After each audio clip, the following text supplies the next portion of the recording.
Doctor হওয়ার dream ছিল না। আমি জানতাম আমাকে ডাক্তার হতে হবে। আমার কোনো অপশন নাই। মানে আমার ডাক্তারই হতে হবে। মানে আমার মা বলে দিয়েছিল এবং আমাদের সময়কার এটাই ছিল যে মেধাবী স্টুডেন্টরা ডাক্তার, ইঞ্জিনিয়ার, আর্কিটেক্ট অথবা কোনো মানে সিএ পড়তেন, এরকমই ছিল আমাদের ইতে। হ্যাঁ, আর তখন নিজে নিজে ক্যারিয়ার চুজ করার ধৃষ্টতা, সব সাহস, এগুলো আমাদের সময় বাপ মা আমাদেরকে দিতও না। যে এটা তো আমার মাথায় ছিল। তো স্বপ্ন আমার সবসময় ছিল যেটা, সেটা হচ্ছে পাবলিক ফিগার হওয়া। এটা আমার সবসময় স্বপ্ন ছিল যে এমন আমি কিছু হব যে মানুষের জন্য কিছু করবে, মানুষও আমাকে চিনবে।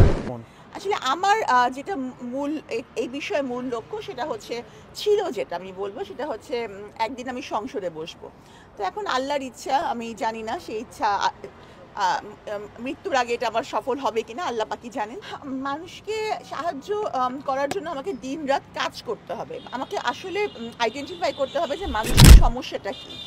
তো সেই হিসাবে মানুষের পাশে দাঁড়ানো, আর হচ্ছে যে আমি যে ব্যক্তিগত লেভেলে সবসময় এটা করেছি, জানি না এখন সামগ্রিকভাবে সামষ্টিকভাবে আমি কতটুকু করতে পারবো।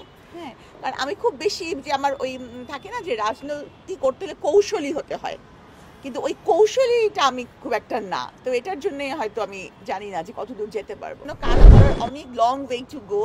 তাহলে এখনই কিছু বলার নাই, এখন খালি কাজ করে যেতে হবে।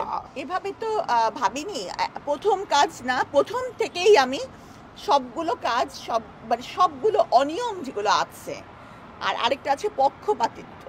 হ্যাঁ, দেখা যাচ্ছে যে রাজনৈতিক বা অর্থনৈতিক কারণে মানুষের উপর পক্ষপাতিত্ব করা হয়। আমাকে যে চোখে দেখা হয় আরেকজনকে সেই চোখে দেখা হয় না।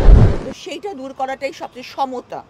আমার যেটা মনে হয় যে সকল ক্ষেত্রে যোগ্যতা ভিত্তিক, মেধা ভিত্তিক, যোগ্যতা ভিত্তিক, পরিশ্রম ভিত্তিক একটা সমাজ তৈরি করা। তো আসলে এটা নিয়ে বেশি কথা এই জন্যই বলতে চাই না যে অনেক দূরের পথ, মাত্র হাঁটা শুরু করেছি।